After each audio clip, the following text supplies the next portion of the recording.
Bab 184 September 10 kali tebak, 9 kali gagal. Selain orang-orang, yang tersisa adalah batu mentah giok dalam berbagai ukuran yang diletakkan di sekitar aula. Bebatuannya ada yang diletakkan sembarangan, ada juga yang diletakkan di atas konter. Semua itu adalah batu yang tampaknya sangat biasa saja, tapi ia bisa membuat orang kaya mendadak. Ia juga bisa membuat seseorang yang kaya raya jatuh miskin. Bisa dibilang batu itu adalah bahaya dan kesempatan. Semua orang tahu bahwa batu-batu adalah awal dari segala musibah, tapi masih ada begitu banyak orang yang ingin memanfaatkan kesempatan itu. Lagi pula, bagi beberapa orang, mereka menyukai ketegangan ketika memotong batu, mereka malah tidak peduli dengan akhirnya. Kedatangan Valentino dan Arisen sama sekali tidak menarik perhatian orang lain.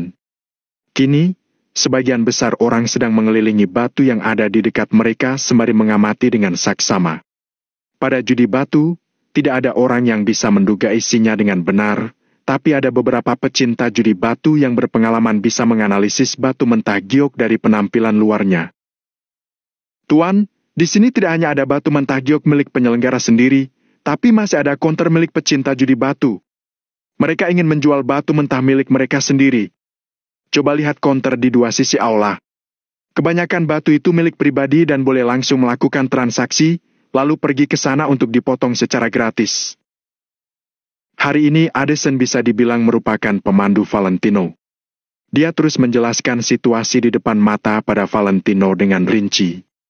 Valentino berusaha mengingat semua itu kemudian berjalan ke tengah aula.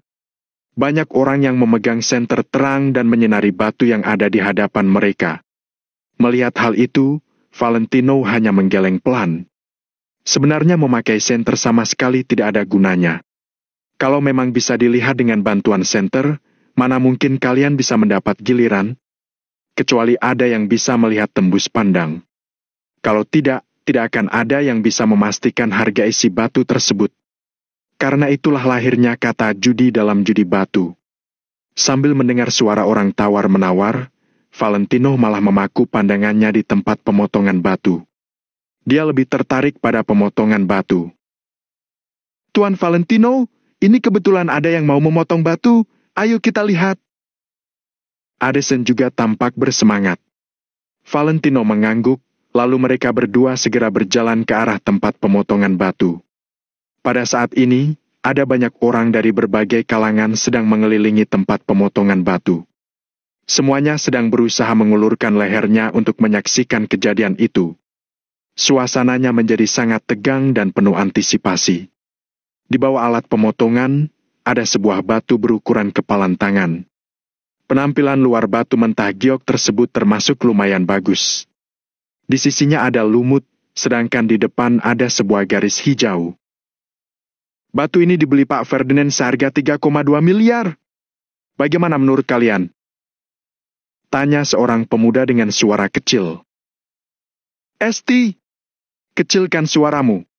Ada beberapa orang yang pantang terhadap hal seperti itu, jadi sebelum memotong batu, jangan membahas hal itu. Salah seorang yang ada di sana. Kerumunan tidak ada yang berbicara lagi, melainkan menatap ke depan dengan mata terbelalak. Pak Ferdinand sedang berdiri di samping alat pemotong batu, dia terlihat sangat fokus. Pak Ferdinand, potong dari mana? Tanya petugas. Terserah, ikuti saja garis batunya, tapi jangan sampai memotong garis hijau itu. Ucap Pak Ferdinand. Pak Ferdinand, tenang saja. Ucap petugas itu. Dia pun mengambil batu mentah giok itu untuk diamati sejenak. Setelah itu dia baru meletakkannya di atas alat pemotong. Diarte! Alat pemotong seketika dihidupkan. Roda pisaunya juga berputar dengan cepat. Agar suhu tinggi yang ditimbulkan dari proses pemotongan tidak melukai giok atau roda pisaunya, mereka akan menggunakan cairan pendingin untuk menurunkan suhu.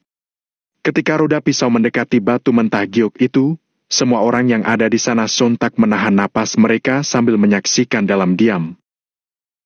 Krit!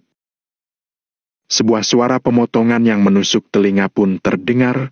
Pak Ferdinand pun seketika membelalakan matanya. Selanjutnya, di dekat roda pisau tampak sebuah cahaya redup kehijauan. Sudah terlihat. Sudah terlihat. Wah! Dilihat dari warna, kualitasnya sepertinya bagus. Tampaknya berhasil. Dalam sekejap mata, orang-orang sekitar langsung membahas hal ini, sedangkan pemiliknya, Pak Ferdinand, tiba-tiba mengepalkan tangannya dengan erat dan terlihat sangat gelisah. Giok!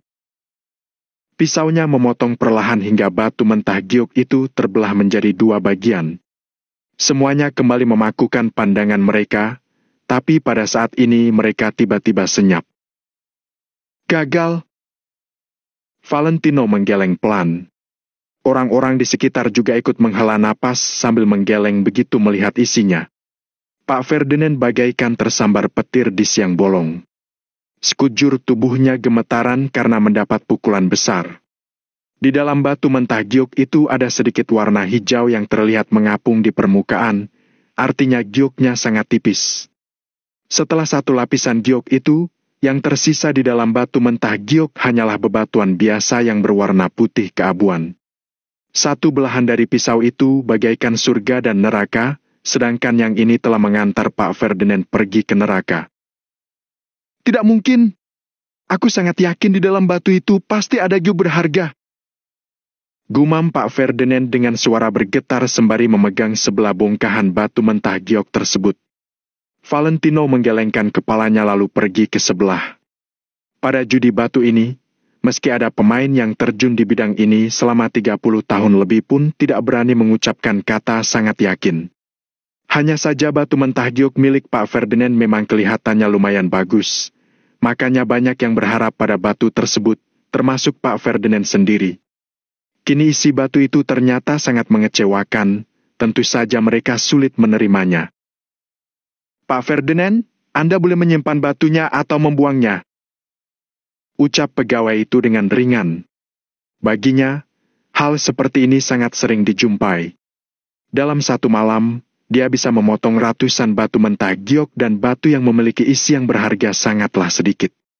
Lagi pula, dalam bidang judi batu ini, bisa mendapat satu yang bagus dalam 10 batu mentah giok saja sudah sangat sulit ditemukan. Kalimat 10 kali tebak, 9 kali kalah ini bukan didasarkan omong kosong belaka. Valentino tidak lagi memperhatikan Pak Ferdinand, melainkan pergi ke daerah batu mentah giok yang ada di samping. Kalau tahu dari awal, aku tidak akan menontonnya. Kukira aku bisa kebagian untung. Desah Addison sembari menggeleng. Valentino tidak menjawabnya. Dia menyapukan pandangannya ke penjuru ruangan, kemudian berjalan ke arah konter yang paling sepi. Tuan Lano, lebih baik kita pergi ke pihak penyelenggara konferensi judi batu untuk beli batu mentah giok saja. Beberapa konter ini menjual batu pribadi. Meski harganya jauh lebih murah, kemungkinan bisa mendapat yang bagus sangatlah kecil. Ucap Addison menasihati Valentino. Tidak apa-apa. Aku ingin coba, siapa tahu aku bisa mendapat barang berharga di sini. Valentino melambaikan tangannya. Hari ini dia tidak berharap bisa mendapat keuntungan besar. Valentino hanya ingin mencari sebuah barang langka dan dijadikan hadiah ulang tahun Tuan Besar Winsley. Dia tidak peduli apakah itu berhasil atau gagal. Asalkan isi batu itu berharga, dia tidak peduli dengan seberapa banyak uang yang dia keluarkan. Baiklah. Addison tidak berani terlalu menasihati Valentino dan hanya bisa mengangguk setuju, tapi dia merasa sangat pesimis. Dulu Addison juga pernah berniat mendapat barang berharga di sini, tapi setelah menebak 10 kali, dia hanya mendapat batu-batuan biasa. Sungguh menyedihkan. Di depan konter ini ada banyak batu mentah giok, tapi penampilan luarnya tampak biasa saja. Berdasarkan trik menganalisis penampilan luar batu, isi batu mentah giok ini kemungkinan besarnya adalah batu biasa, makanya orang di konter ini juga tidak banyak. Raut wajah Valentino tampak datar, dia terus memikirkan apa yang dia pelajari dulunya. Valentino berpikir sambil mengamati batu mentah giok di hadapannya. Kalau ingin membeli batu berharga, harus dilihat baik-baik. Perhatikan lebih baik, jangan asal beli, lalu amatilah dengan saksama. Sorot mata bos konter itu langsung berbinar begitu dia melihat Valentino adalah seorang pemuda. Dia pun menyapa Valentino dengan ramah. Bab 1085, Rujin Duni. Nak, lihatlah bahan-bahan kami di sini. Semuanya adalah batu mentah Venus berkualitas top. Banyak dari batu ini adalah giok yang ditambang langsung dari tambang batu giok. Barusan ada seorang bos memotong batu yang penuh dengan giok hijau. Membeli di sini tidak akan rugi. Kamu lihat saja seperti batu yang ini. Batu ini terdapat sedikit retakan dan garis-garis halus. Jelas sekali kalau batu ini bagus. Ujar bos itu sambil menunjuk sebuah batu berukuran bola basket. Karena kamu yakin sekali kalau batumu mengandung banyak giok, kenapa kamu tidak memotong sendiri? Tanya Valentino. Bos itu tercengang, kemudian tersenyum malu-malu. Awalnya dia mengira Valentino hanyalah seorang pemuda polos. Makanya dia melebih-lebihkan ucapannya, sekarang tampaknya Valentino agak sulit untuk dihadapi. Pedagang hanya boleh memperkenalkan, tapi tidak boleh beropini ketika pelanggan membeli batu mentah giok. Cara ini sengaja digunakan untuk membujuk pelanggan untuk ambil tindakan. Bos aneh-aneh saja. Ujar Valentino dengan penuh arti. Bos itu batuk dengan canggung. Valentino pun tidak memedulikannya lagi, melainkan hanya melihat-lihat saja. Saat beberapa pedagang batu mentah melihat pemula judi batu yang tidak berpengalaman, mereka akan mengutarakan kata-kata yang membuat si pemula bingung. Pemula biasanya sulit menahan emosi, lalu ditambah dengan kata-kata pedagang yang begitu memancing, para pemula pun bisa langsung bertindak impulsif. Hasilnya tentu saja dia akan gagal total. Kalau seorang pedagang yakin batunya memiliki giok, untuk apa pedagang itu menjual batunya? Kenapa dia tidak langsung membelah batu tersebut untuk dirinya sendiri saja? Tuan Valentino, ini senternya. Addison melangkah maju dan memberinya senter yang terang. Valentino menerimanya lalu memeriksa batu mentah yang direkomendasikan oleh pedagang di depannya. Kemudian, dia mengalihkan pandangannya ke tempat lain. Nak, apa yang kamu katakan masuk akal juga. Tadi aku salah bicara, tapi batu mentah giok ini memang memiliki kualitas yang bagus. Bos itu tetap bersikeras. Addison meliriknya dan mengangguk. Kalau Addison, dia pasti akan langsung memilih batu rekomendasi bos itu. Tuan Lano, lihatlah bagian bercak hitam putih yang berpadu ini lebih detail lagi. Bisik Addison. Valentino menyalakan senter lagi, lalu menyorot batu mentah giok itu dan berkata, bercak putih ini seperti gigi kuda. Walaupun ia berwarna, tapi sulit untuk melihat rupanya. Bercak di dalam seperti paku besi, tusukan pada batu melukai bagian isinya. Kalau bercak titik hitam, lihat massa jenisnya. Kalau kepadatannya rendah, maka bisa melihat jelas bagian dalam. Beli kalau kepadatannya rendah, jangan beli kalau terlalu padat. Tidak usah terburu-buru. Ujar Valentino. Pedagang batu mentah itu terkejut mendengar kata-kata Valentino. Dia tidak berani meremehkan Valentino lagi, jadi dia segera membuang niat untuk membujuk Valentino lagi.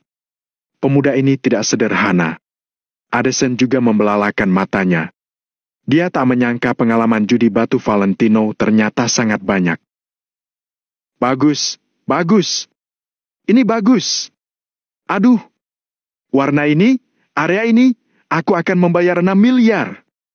10 miliar. 16 miliar.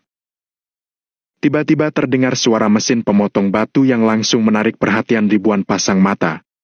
Ternyata ada batu mentah milik seseorang yang memiliki potongan kecil giok yang berkualitas luar biasa bagus. Orang-orang pun langsung mengajukan penawaran. Tuan Valentino, di sini ada banyak pedagang batu giok dan pecinta batu giok. Mereka akan langsung menawar di tempat saat melihat batu giok terbaik. Kalau pemilik batu giok merasa harganya cocok, mereka akan langsung bertransaksi di tempat. Jelas Addison dengan pelan. Valentino mengangguk. Sepertinya ada banyak orang yang tidak bisa melihat barang bagus, tapi langsung membelinya saja. Mungkin pemotongan pertama bagus, tapi tidak ada yang berani menjamin akan kualitas potongan kedua. Di depan telah muncul batu mentah yang berisi giok bagus, jadi suasana langsung menjadi heboh. Teriakan harga tawaran yang sebesar miliaran semakin membuat orang-orang antusias. Bagaimanapun juga, di sini adalah tempat di mana orang-orang bisa bermimpi jadi miliarder dalam satu malam. Banyak orang yang membawa kekayaan bersih mereka kemari, lalu kekayaan mereka akan naik 10 kali lipat hanya dalam waktu satu malam saja. Namun, ada juga orang yang menjadi bos besar dengan kekayaan bersih puluhan miliar, setelah bermain di sini selama satu malam lalu keesokan harinya langsung jatuh miskin. Tak lama kemudian, ada seseorang yang mendapat informasi dari mana batu mentah giok ini dibeli. Alhasil, orang-orang pun segera menyerbu lokasi pedagang tersebut.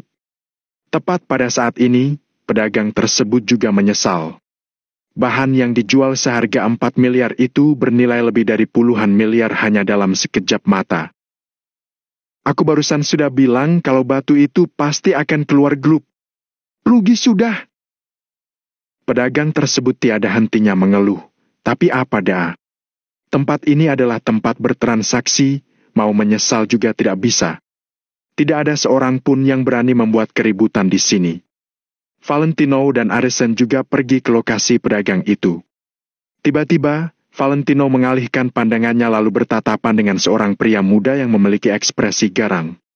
Namun, setelah hanya melihat sekilas, Valentino menoleh. Dunia benar-benar sempit. Valentino tidak menyangka akan bertemu dengan Kristo di sini. Valentino tidak ingin cari masalah, jadi dia malas memedulikan Kristo. Namun, Kristo jelas enggan melepaskan Valentino begitu saja. Kristo awalnya tertegun sejenak, kemudian dia menatap Valentino dan memanggil.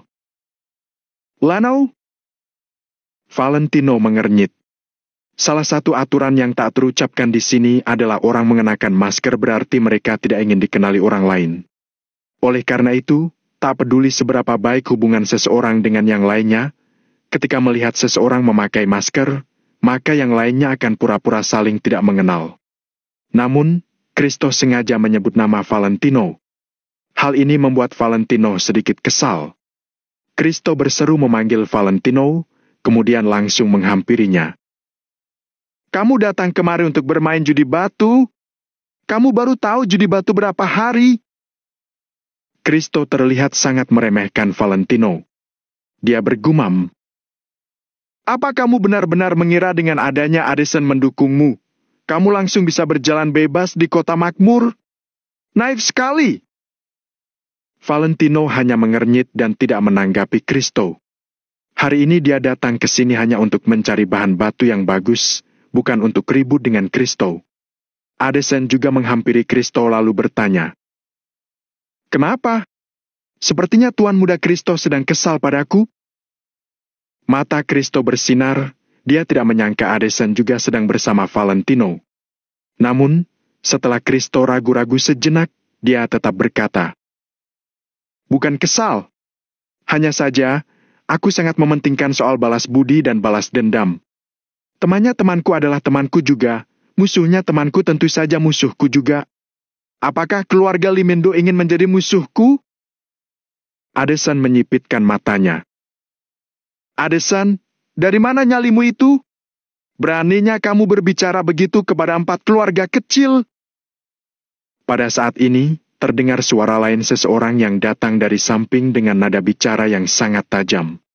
Aresen tertegun sejenak lalu dia menoleh. Kemudian, dia berbisik di telinga Valentino.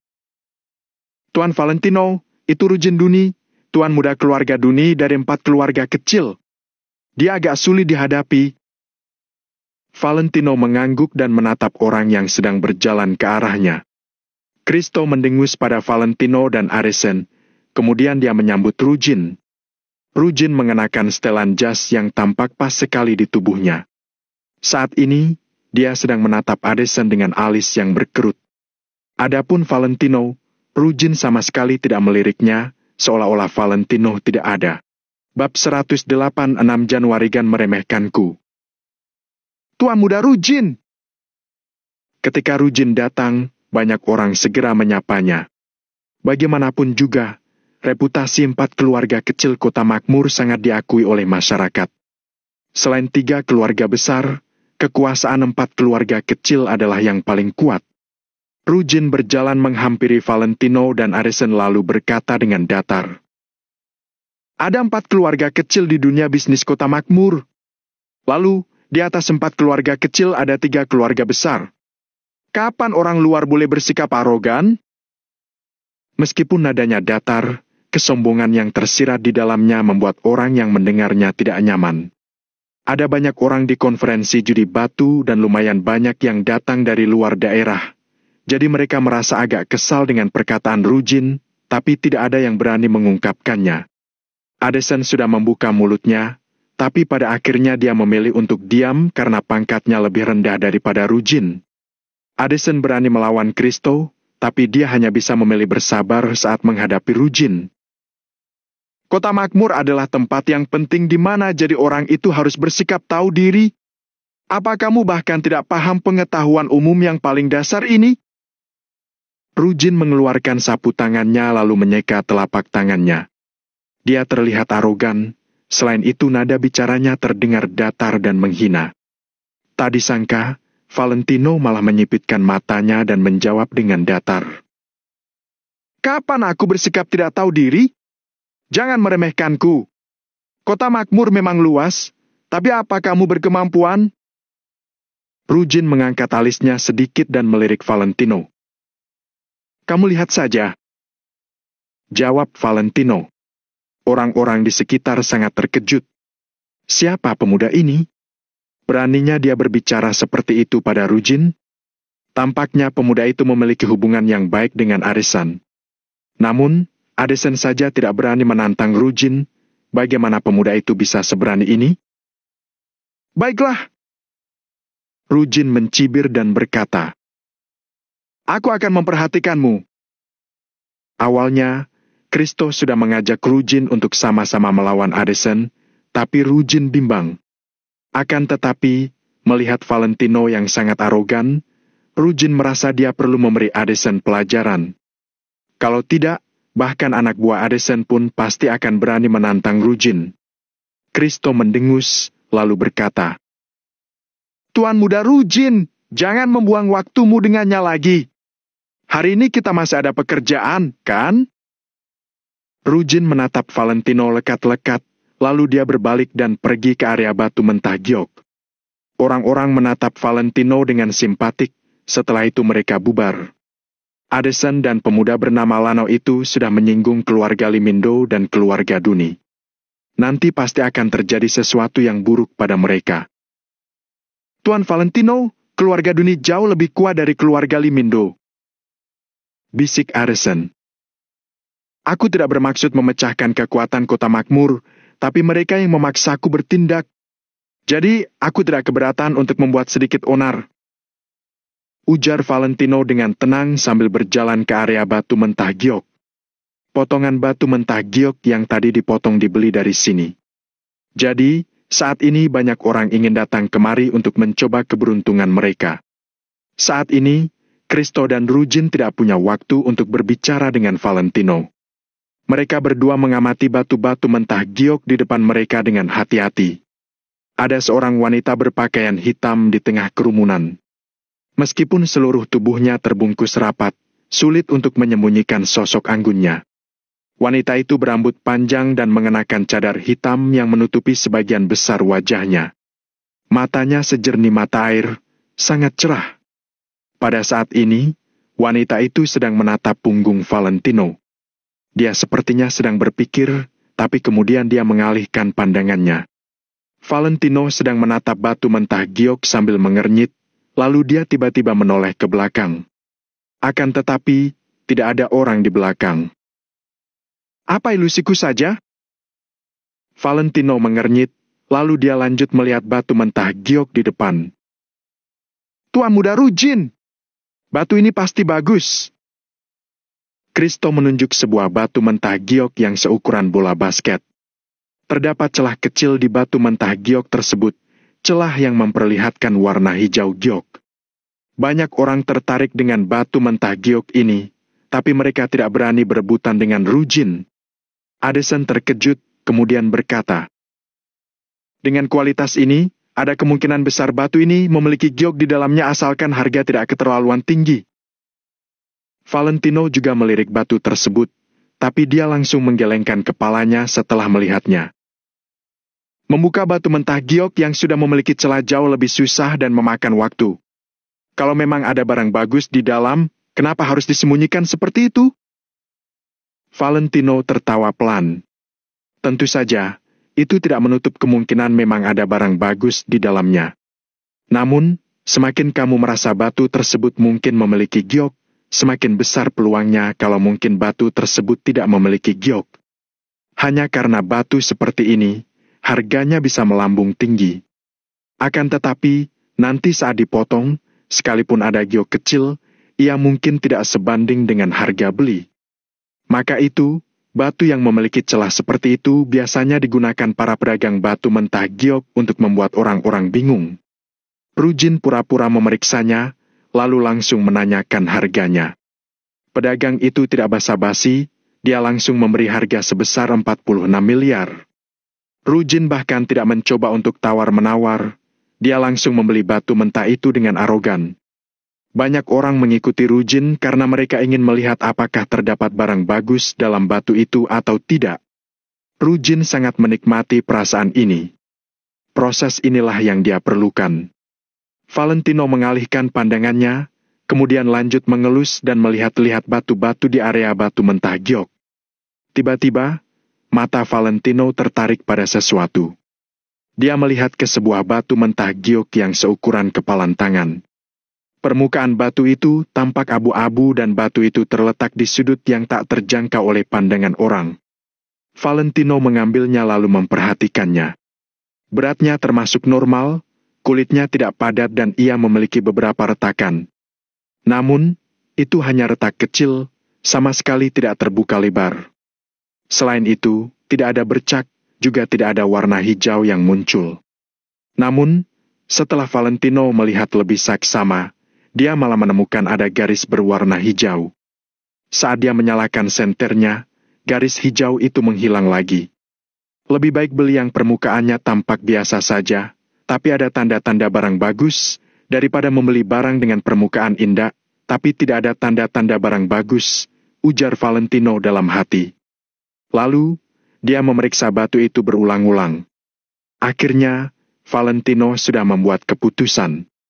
Namun, Valentino tidak terburu-buru untuk membelinya, dia melainkan asal mengambil sebuah batu mentah giok lain yang terlihat bagus. "Berapa ini, Pak?" tanya Valentino sambil menggenggam batu seukuran bola itu. Pedagang tersebut menoleh dan berkata, "Batu itu 5,2 miliar. Kalau kamu menginginkannya, aku akan memberimu harga 4 miliar. Bisa lebih murah lagi, Pak?" tanya Valentino. "PVFT!" Kristo tertawa terbahak-bahak. "Astaga, main judi batu pun masih ingin tawar-menawar? Aku benar-benar tidak bisa membayangkan bagaimana orang termiskin di dunia ini hidup." Kristo sangat memandang rendah Valentino. Kalau tidak punya uang, untuk apa dia main judi batu? Pedagang itu diam sejenak lalu berkata, "Dik, perjudian ini tergantung pada keberuntungan. Kalau ternyata batumu ini memiliki giok, maka 4 miliar hanya bisa menjadi recehan. Kami ini mencari uang hanya dengan menjual batu mentah saja. Jadi, jangan tawar-menawar lagi. Semoga batumu memiliki giok." Valentino pun tidak bersikeras karena tawar-menawar memang bukan tujuannya. "Baiklah, 4 miliar, ya 4 miliar. Tapi, berikan batu ini padaku, anggap ia bisa melipat gandakan keberuntunganku." Valentino mengambil batu mentah giok seukuran kepalan tangan itu lagi. Pedagang itu hanya meliriknya sekilas, lalu dia melambaikan tangannya dan berkata, "Ambillah, ambillah." Ada beberapa batu yang dengan melihat sekilas saja, sudah bisa mengetahui kalau itu batu kosong. Ia tidak bernilai sepeser pun. Tujuan Valentino sudah tercapai. Dia segera membayar lalu bersiap pergi ke tempat pemotongan batu. "Ayo kita pergi ke tempat pemotongan batu. Tuan Muda Rujin pasti untung besar. Kalau ada yang mau, bisa pesan lebih awal, ya." Siapkan dulu 100-120 miliar. Kata Kristo pada kerumunan. Bab 1087, Kaya Raya Ditentukan Langit. Memang ada banyak orang yang tertarik dengan batu milik Rujin ini, jadi orang-orang pun berbondong-bondong mengelilingi Rujin. Tuan Lano, ayo kita pergi lihat-lihat juga, ujar Addison. Valentino mengangguk. Di tangannya juga ada batu mentah giok, sudah pasti juga akan dipotong di tempat. Kalau bisa mengeluarkan giok berkualitas tinggi, maka Valentino tidak perlu buang-buang waktu lagi. Dia bisa langsung pulang dan bersiap-siap untuk pesta ulang tahun Tuan Besar Winsley besok. Tak lama kemudian, orang-orang sudah berkumpul di sekitar mesin pemotong batu. Kali ini, orang-orang yang berkumpul semakin banyak. Bagaimanapun juga, ada banyak orang yang menaruh harapan besar pada batu mentah giok milik Rujin ini. Pak, potong batu mentah ini, hati-hati saat memotongnya. Kristo memegang sepotong batu mentah giok yang terlihat sangat bagus lalu meletakkannya di atas mesin pemotong. Di depan Rujin, Kristo tentu saja bertindak layaknya bawahan yang patuh dan cekatan.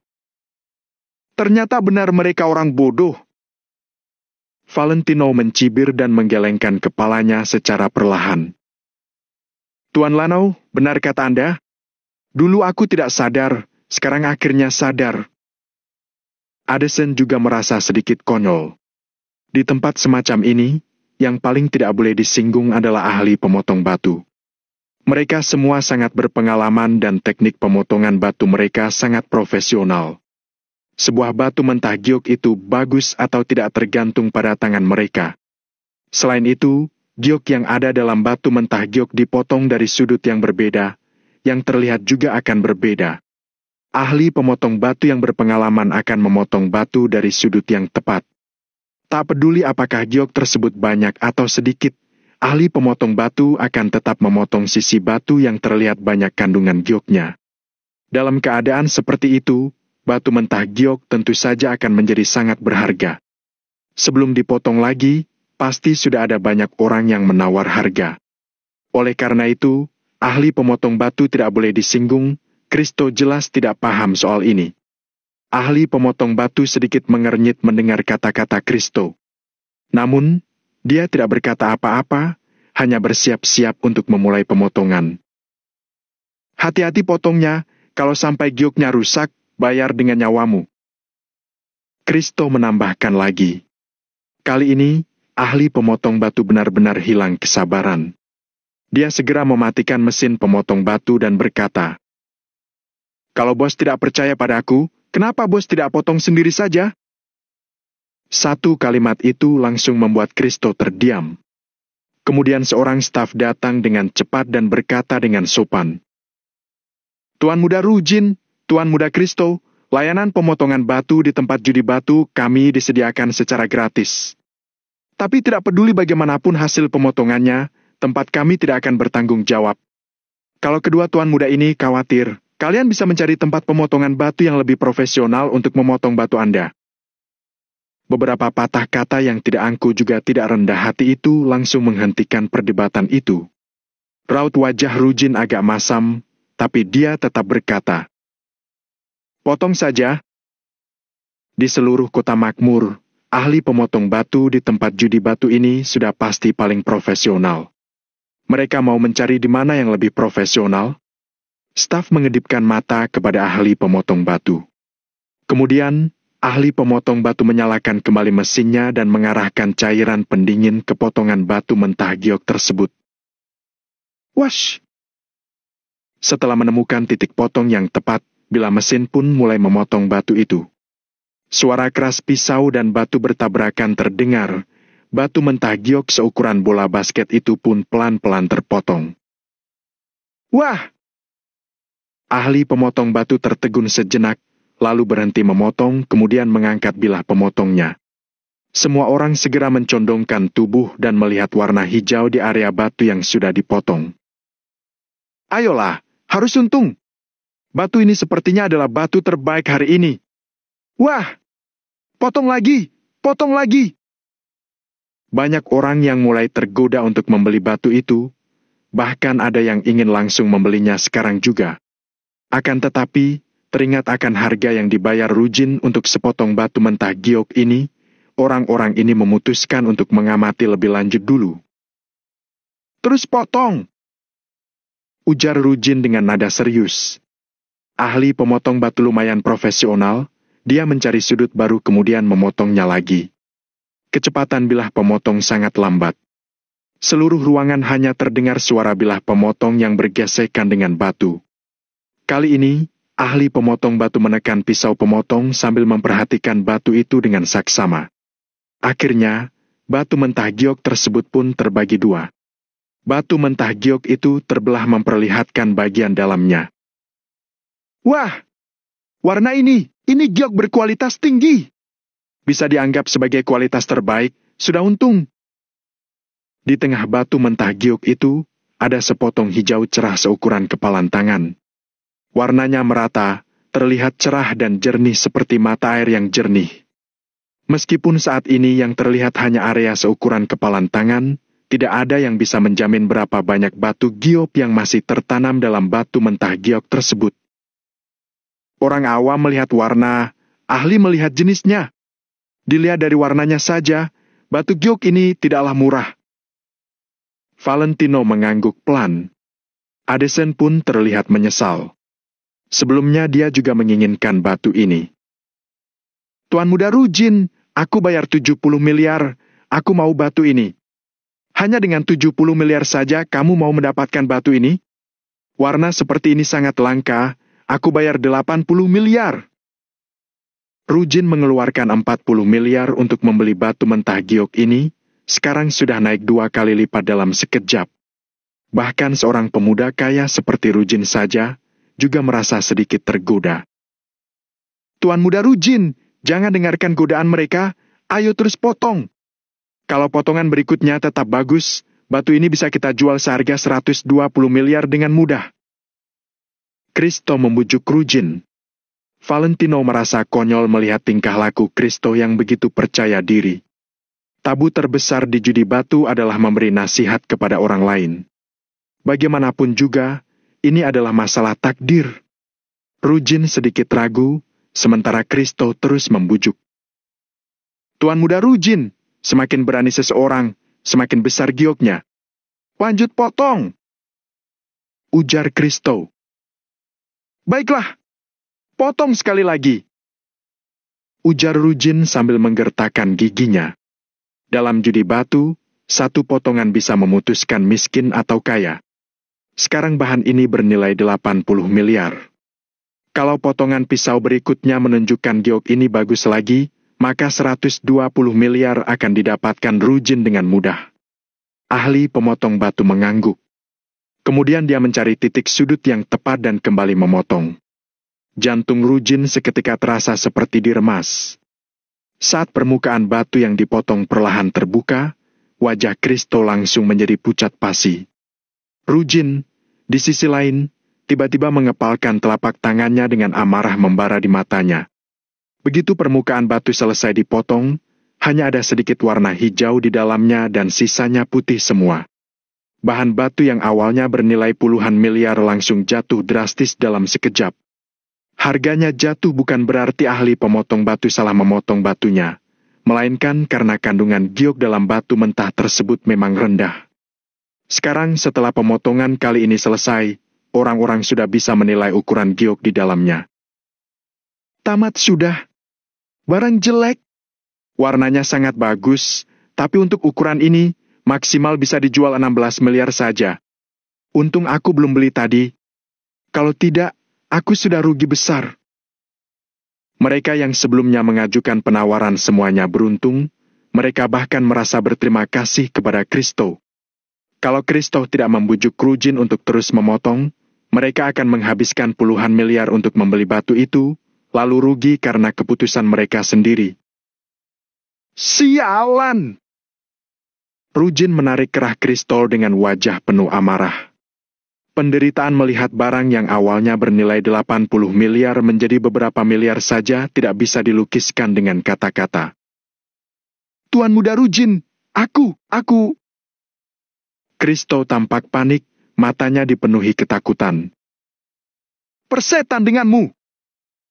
Rujin menghempaskan Kristo, lalu pergi mengambil batunya dan turun dari tempat pemotongan batu. Kristo menggertakkan giginya sedikit dan melihat Valentino dengan tatapan marah. Awalnya, dia pikir mereka akan mendapatkan batu yang bagus untuk dipamerkan di depan Valentino. Namun sekarang, begitu dipotong, harganya malah turun hampir 60 miliar lebih. Saat ini, Kristo merasa seakan ditampar oleh omongannya sendiri. Setelah Kristo turun, Valentino dan Arisen naik dengan 2 buah batu mentah giok. Hanya saja, banyak orang di sekitar kehilangan minat ketika melihat 2 batu mentah giok di tangan Valentino. Bahkan batu mentah giok milik Rujin yang seharga 40 miliar dan berkualitas bagus saja tidak menghasilkan giok berkualitas.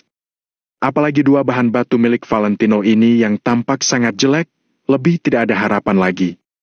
Oleh karena itu, banyak orang kurang tertarik dan berencana untuk pergi. Namun, gadis di kerumunan yang mengenakan gaun dan cadar hitam tidak pergi, dia tetap menatap Valentino lekat-lekat. Valentino berpikir sejenak, lalu tetap meletakkan batu seukuran bola itu di mesin pemotong. "Bos, mau dipotong bagaimana?" tanya ahli pemotong batu. "Bagian tengah, langsung belah," ujar Valentino ringan. Ahli pemotong batu tertegun sejenak.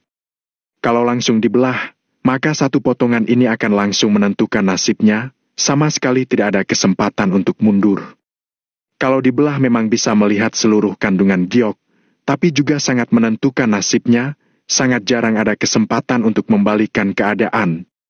Namun, ini adalah permintaan pelanggan. Ahli pemotong batu juga tidak banyak bicara. Segera, roda pemotong diarahkan ke bagian tengah batu mentah giok itu, pisau pun diturunkan secara perlahan. "Langsung dibelah. Hidup atau mati adalah takdir, kayak tidaknya seseorang ditentukan langit." Teriakan ahli pemotong batu itu langsung menarik perhatian banyak orang.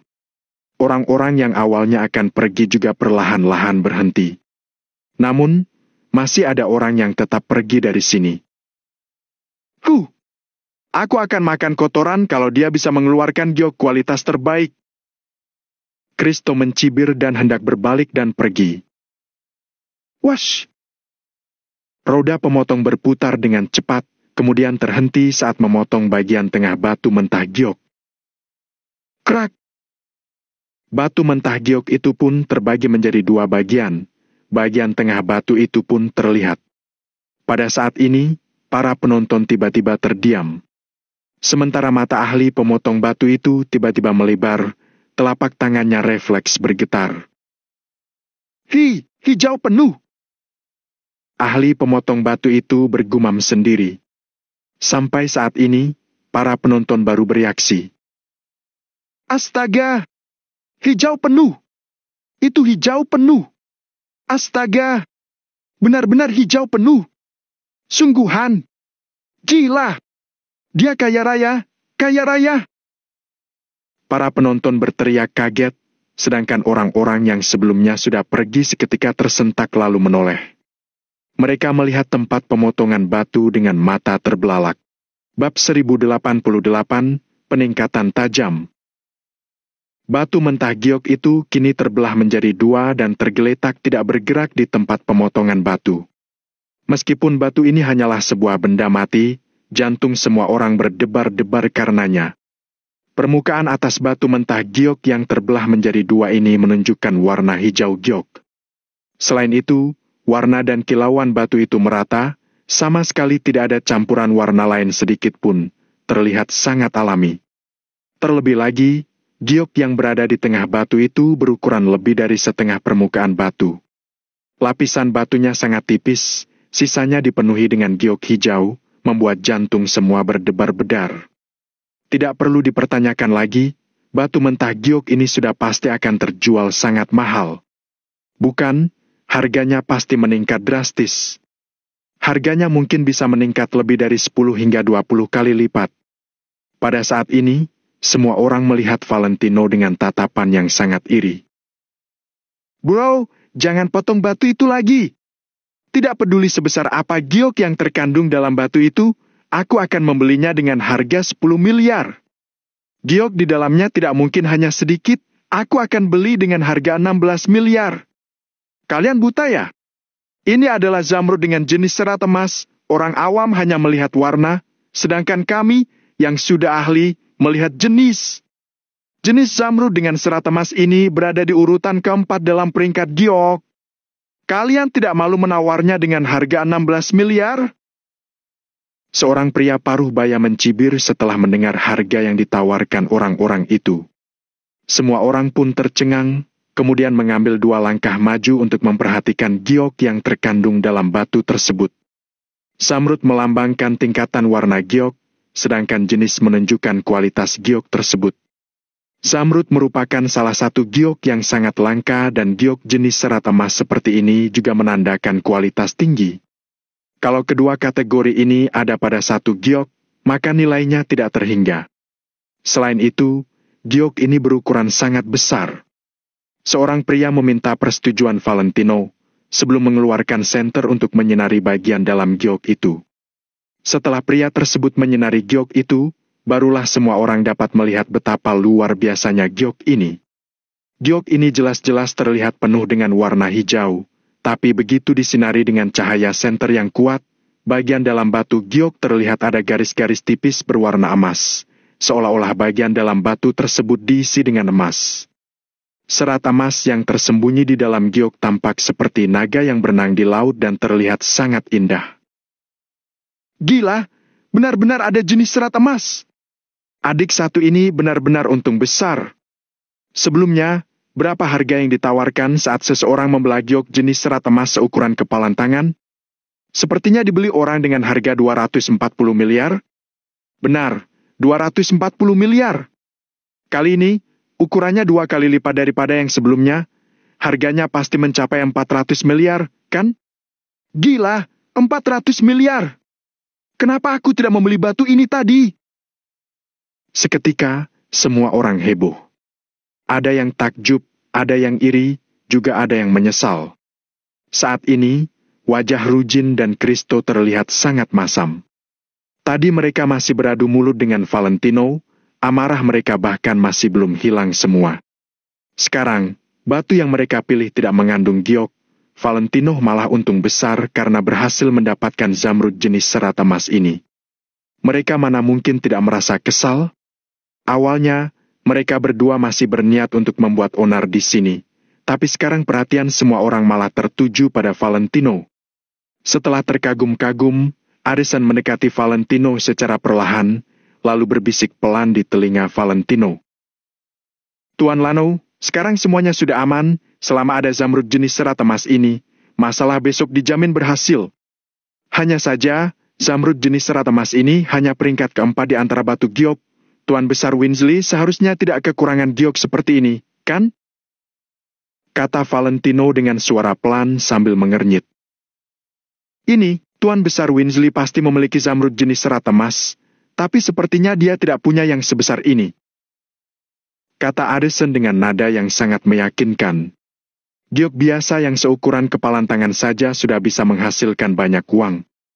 Dari permukaan yang ditampilkan giok ini sekarang, mungkin ukurannya sebesar mangkuk, nilainya tidak terhingga. Baiklah, kalau begitu, keluarkan gioknya dan kirimkan padanya. Kata Valentino sambil mengangguk. Valentino berbicara sambil mengambil senter dan mengarahkan cahaya senter ke giok. Namun, semakin dilihat, Valentino justru semakin bingung. Meskipun dari tatapannya, Valentino terlihat tenang, tapi hatinya merasa agak gelisah. Serat emas dalam giok biasanya transparan dan tidak terlihat, jadi kalau tidak dilihat dengan teliti, sangat sulit menyadari serat emas di dalam giok. Terlebih lagi, karena giok juga transparan, kita bisa melihat kira-kira di mana dasar giok dari potongan horizontalnya. Dengan begini, kita bisa dengan mudah memperkirakan ukuran giok. Namun, dasar giok ini tidak terlihat.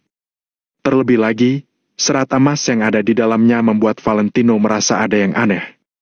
Namun, tempat perjudian batu ini berbeda dengan toko-toko perhiasan giok. Di sana sangat normal jika ada giok palsu.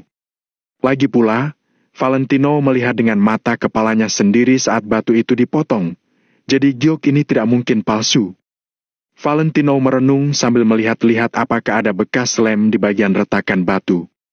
Terkadang, tidak menutup kemungkinan bahwa beberapa penjual batu mentah giok menggunakan lem untuk memalsukan batu, sulit untuk membedakannya jika sudah sedikit dipoles. Valentino kembali mengambil senternya, kemudian menyinari kedua belahan batu tersebut dengan teliti. Setelah itu, dia berdiri secara perlahan. Valentino kira-kira sudah mengerti apa yang terjadi. "Wow, aku akan membelinya dengan harga 200 miliar. Ayo kita berteman." Seorang pria berkepala botak melangkah maju lalu mengulurkan tangan untuk menjabat tangan Valentino. Namun, Valentino justru mengernyit tanpa mengatakan apapun. Ahli pemotong batu juga tidak mengatakan apapun. Menghadapi giok berkualitas tinggi seperti ini, dia tidak berani banyak bicara. Baik memotong batu ataupun menyerahkannya pada orang lain, semua itu tergantung pada Valentino seorang. Botak, sejak kapan kamu so akrab? Memangnya ini saatnya kamu so akrab? Aku akan membelinya dengan harga 300 miliar. Cukup, aku buka harga 360 miliar. Jangan potong lagi. Aku akan membelinya dengan harga 360 miliar. Baik untung atau rugi setelah dipotong, aku yang tanggung. Seketika, semua orang mulai menawarkan harga, mereka ingin membeli batu yang sudah Valentino potong ini. Addison pun mencibir. Meskipun 300-an miliar bukanlah angka yang sedikit, jika dibandingkan dengan hal besar yang mau dilakukan Valentino, angka itu masih tidak cukup. Jika dibandingkan dengan nasib asosiasi Valentino Empire ke depannya, 300 miliar sama sekali tidak sebanding. Oleh karena itu, Addison yakin kalau Valentino pasti tidak akan menjualnya. Namun, setelahnya dia baru tahu kalau prediksinya itu salah. Karena kalian sangat menginginkan batu ini, sebutkan harga tertinggi kalian. Orang yang menawarkan harga tertinggi akan mendapatkannya. Valentino mengangguk dengan ekspresi datar. Addison tertegun sejenak, kemudian menarik Valentino ke samping. "Tuan Valentino, jangan marah atas sikap saya, tapi giok ini tidak boleh dijual. Meskipun zamrud jenis serat emas bukan giok urutan teratas dalam peringkat giok, tapi tetap saja sudah sangat bagus. Aku tahu kalau kamu mungkin tidak terlalu puas dengan giok ini, tapi kalau setelah ini kita tidak mendapatkan yang lebih baik, mungkin besok kita bahkan tidak akan bisa mendapatkan yang seperti ini lagi," kata Addison sedikit kesal. "Tidak apa-apa, aku mengerti apa yang kulakukan. Aku sudah memutuskan untuk menjualnya." Valentino tidak berencana untuk memberi penjelasan, dia hanya melambaikan tangannya dengan santai. Bab 1089, Gadis Misterius. Addison ingin mengatakan lebih banyak hal, tapi Valentino langsung berbalik badan, menunggu orang-orang di sekitar memberikan penawaran harga.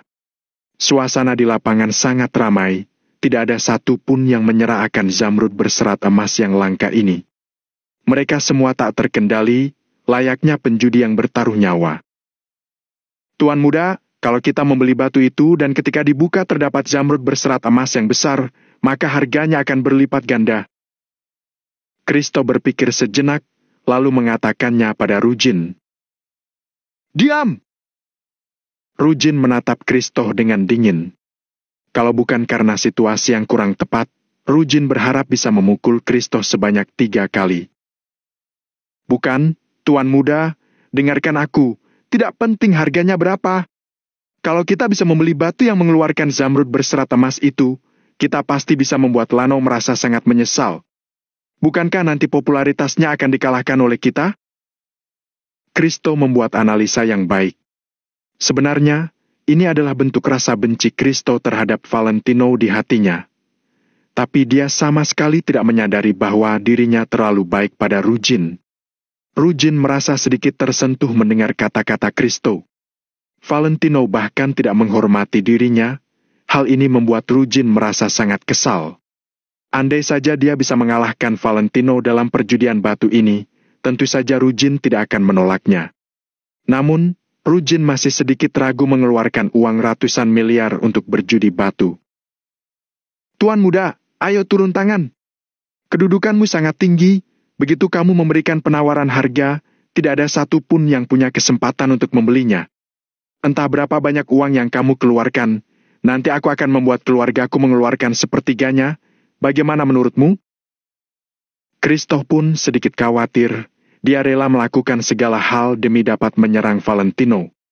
Akhirnya, Rujin mengambil keputusan, lalu dia menganggukkan kepalanya. Seketika Kristo langsung bersemangat, lalu menolehkan kepala dan berteriak pada semua orang. Tuan Muda Rujin menawarkan harga senilai 460 miliar, 460 miliar. Banyak orang merasa sedikit ragu ketika mendengar teriakan Kristo. Bagi sebagian orang kaya di kota makmur, 400 miliar itu tidak seberapa. Hal yang paling utama adalah harga batu ini pasti akan meningkat dengan pesat. Bahkan jika meminjam uang senilai 400 miliar, kita dapat dengan cepat mengembalikan uang beserta bunganya. Akan tetapi, tidak ada satupun orang di tempat yang berani menantang Rujin, kecuali Valentino. Oleh karena itu, suasana seketika berubah menjadi hening setelah Kristo berteriak menawarkan harga. Valentino mengernyitkan alisnya. Sebenarnya, dalam hati dia menerka-nerka kalau Kristo pasti akan turun tangan. Nona menawar seharga 520 miliar. Tiba-tiba, terdengar suara orang tua memecah kesunyian di lapangan. Semua orang tertegun sejenak, kemudian segera menolehkan kepala untuk melihat ke sumber suara. Terlihat seorang pria tua yang tenang, sedang memberikan penawaran harga. Di samping pria tua itu, terdapat seorang gadis berbaju hitam. Sosoknya yang cantik dan menawan membuat banyak pria terpikat. Wajah yang tersembunyi di balik cadar hitam, menambah kesan misterius pada gadis itu, membuat banyak orang tenggelam dalam lamunan. Namun, banyak juga yang bertanya-tanya, siapa gadis ini? Apa dia orang kota makmur? Mendengar suara pria tua itu berlogat kota makmur, dia pasti orang kota makmur. Akan tetapi, kalau dia orang kota makmur, apa dia belum pernah mendengar nama 4 keluarga kecil? Bagaimana bisa dia berani melawan Rujin secara terang-terangan? Semua orang sangat terkejut. Sebelumnya ada Valentino, seorang anak muda yang tidak takut pada Rujin, lalu sekarang tiba-tiba datang seorang gadis yang berani menantang Rujin lagi. Hari ini Rujin pasti keluar rumah tanpa melihat almanak, kan? Kristo melototi pria tua itu, kemudian menolehkan kepala ke arah Rujin dan berkata, Tuan muda, bagaimana ini? Rujin pun melirik ke arah pria tua dan gadis berbaju hitam itu dengan ekspresi yang masam. Tapi dia tidak memiliki kesan apapun, sepertinya Rujin sama sekali belum pernah melihat mereka di kota makmur. Lanjutkan penawaran, kata Rujin sambil mendengus dingin. Rujin sudah kehilangan harga diri sebelumnya, dia tidak ingin terus kehilangan martabatnya. Ketika Kristo mendapatkan perintah, dia segera mengangkat tangan dan berteriak. Tuan Muda Rujin menawarkan harga sebesar 560 miliar, 560 miliar, 600 miliar. Bahkan sebelum orang-orang tercengang, tiba-tiba saja terdengar suara seorang gadis yang indah, yang mana merupakan suara gadis itu. Kali ini, Valentino bahkan terkejut dan melihat ke arah gadis berbaju hitam itu. Valentino dan gadis berbaju hitam saling bertatapan untuk sesaat, sebelum akhirnya gadis itu membuang muka. Namun, mata gadis itu memberikan perasaan dingin yang sangat kuat kepada Valentino. Bagian yang terpenting adalah Valentino tidak bisa membaca pikiran gadis itu melalui tatapan matanya. Hal ini membuat Valentino menghela napas, rupanya ada bakat yang tersembunyi di kota makmur. Harga batu itu kini mencapai 600 miliar. Pihak penyelenggara konferensi judi batu datang dengan membawa beberapa orang staf, bersiap untuk mengawasi proses penawaran harga di lapangan. Lagi pula, harga yang ditawarkan sangat besar, jadi tentu saja mereka harus melibatkan seorang notaris. Sial! Kristo tercengang, semua orang di sekitar pun terkagum-kagum. Sudah mencapai 600 miliar, 700 miliar. Kata Rujin dengan dingin sambil melangkah maju ke depan. Rujin menatap pria tua dan gadis berbaju hitam itu dengan ancaman. Kemudian, Rujin juga melihat ke arah Valentino yang berada di atas panggung dengan tatapan yang mengancam. Seolah apabila Valentino tidak memberikan batu itu kepada dirinya, Rujin akan membuat perhitungan kepada Valentino. 800 miliar. Gadis berbaju hitam itu semakin kuat, dia langsung menaikkan harga sebanyak 100 miliar hingga memblokir rencana lain Rujin. Kamu! Rujin menggertakkan gigi, dia akan mengingat gadis berbaju hitam ini di dalam hatinya. Di saat yang bersamaan, Rujin terpaksa harus menyerah dalam penawaran harga kali ini. Keluarga Duni mampu mengeluarkan uang sebanyak 800 miliar, tapi mereka pasti tidak akan membiarkan Rujin melakukannya. Lagi pula, belum diketahui pasti berapa harga sesungguhnya dari zamrud berserat emas ini. Dalam dunia perjudian batu, tidak ada yang tahu untung atau rugi sampai saat-saat terakhir. Lano, izinkan aku untuk memperkenalkan dirinya sekali lagi kepadamu. Tuan Muda Rujin adalah anak petinggi di kota makmur. Pikirkanlah dengan baik, kata Kristo dengan senyuman dingin dan tatapan mata yang tajam. Kalau kamu ingin tetap berada di kota makmur, seharusnya kamu tahu apa yang harus kamu lakukan. Orang-orang mengernyitkan alis mereka ketika mendengar ancaman Kristo. Batu ini muncul dari air, orang-orang bersaing secara adil, tapi Kristo justru mengeluarkan ancaman. Hal ini jelas menyalahi aturan. Namun, ketika Kristo dan Rujin bersatu, berarti ada dua keluarga yang bergabung, sungguh tidak ada satu pun yang berani mengusik mereka. Jadi, staf pihak penyelenggara konferensi judi batu ini bahkan hanya bisa menutup sebelah mata. Hei, sepertinya Tuan Muda Rujin sangat menginginkan batu ini. Kalau tidak aku berikan, bukankah itu akan mempermalukan dirinya? Valentino bertanya sambil tersenyum nakal. Kristo tercengang, dia tidak menyangka kalau Valentino rupanya akan berkata seperti itu. Apa Valentino benar-benar akan memberikan batu itu kepada mereka? Hai MPH, aku tahu kalau dia tidak akan berani menantang Tuan Muda Rujin. Kristo mendengus dingin, kemudian berkata pada Rujin. Tuan Muda, Valentino sedang mencoba menyanjungmu. Itu bukan apa-apa. Rujin terlihat bangga dan merasa senang dalam hati. Pada akhirnya, pemuda bernama Lano Wijaya ini tetap tidak berani melawan Rujin.